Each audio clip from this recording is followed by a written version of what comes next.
Hi friends, welcome back to Thyba recipes. இன்னைக்கு நம்ம ஒரு டேஸ்டியான டிஃபரண்ட் ரெசிபி எப்படி செய்கிறதுன்னு பார்க்கலாம். இது வந்து கண்டிப்பாக கிட்ஸோட ஃபேவரட்டாக இருக்கும். நீங்கள் ஒரு தடவை ட்ரை பண்ணிங்கனாலே திருப்பி ட்ரை பண்ணணும்னு தோணும். இது பீஸாவோட செம்ம டேஸ்ட்டாக இருக்கும். எப்படி செய்கிறதுன்னு பார்த்துடலாம்.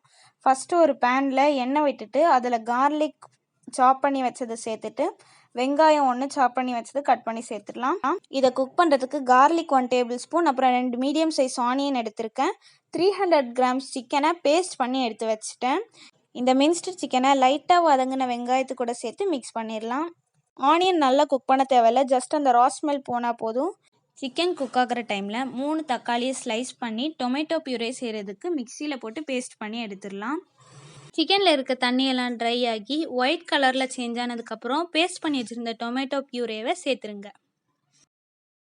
டொமேட்டோவோட ராஸ்மெல் எல்லாம் போகிற வரைக்கும் நல்லா வதக்கிடலாம். இந்த ரெசிபிக்கு நான் 200 கிராம்ஸ் mozzarella சீஸ் எடுத்திருக்கேன். நீங்கள் என்ன சீஸ் வேணால் எடுக்கலாம், சீஸ் போட்டாலே ரொம்ப நல்லாயிருக்கும்.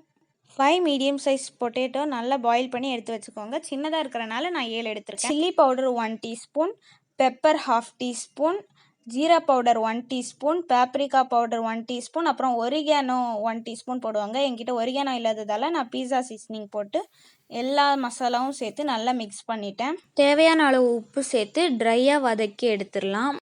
கிரேவி மாதிரி இல்லாமல் ட்ரை ரோஸ்ட்டாக குக் பண்ணி எடுத்துருங்க. குக்கரில் 3 விசில் போட்டு நல்லா பாயில் பண்ண பொட்டேட்டோவை ஒரு கிரேட்டரில் போட்டு கிரேட் பண்ணிவிட்டு அதை 2 டேபிள் ஸ்பூன் mozzarella சீஸ் சேர்த்து தேவையான அளவு உப்பும் சேர்த்து மேஷ் பண்ணி எடுத்துடுறேன். 1 டேபிள் ஸ்பூன் ஒரிகானோ, அப்புறம் 1/2 டீஸ்பூன் பெப்பர் சேர்த்துடுறேன். அதுக்கப்புறம் 2 டேபிள் ஸ்பூன் மில்க் சேர்த்துடலாம். திக் மில்க் தான் சேர்க்குறேன்.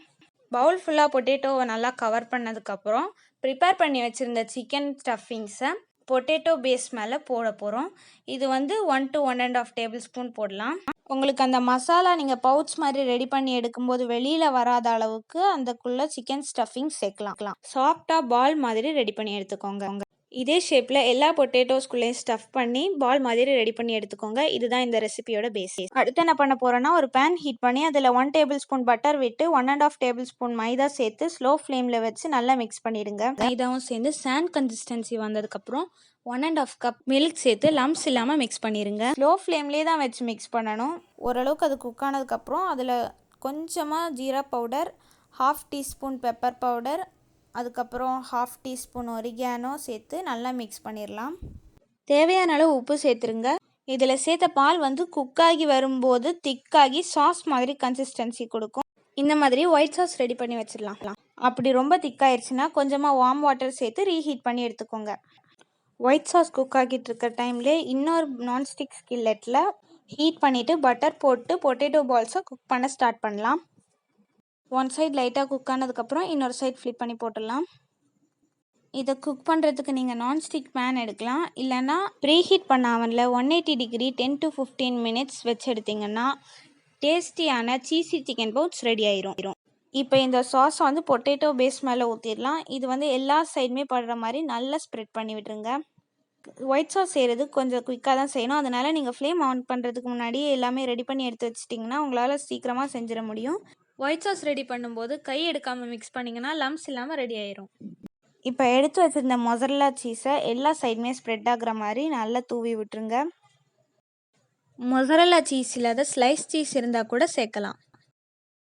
ஸ்லைஸ் சீஸும் நான் இதில் 2 பேக்கெட் சேர்த்தேன்.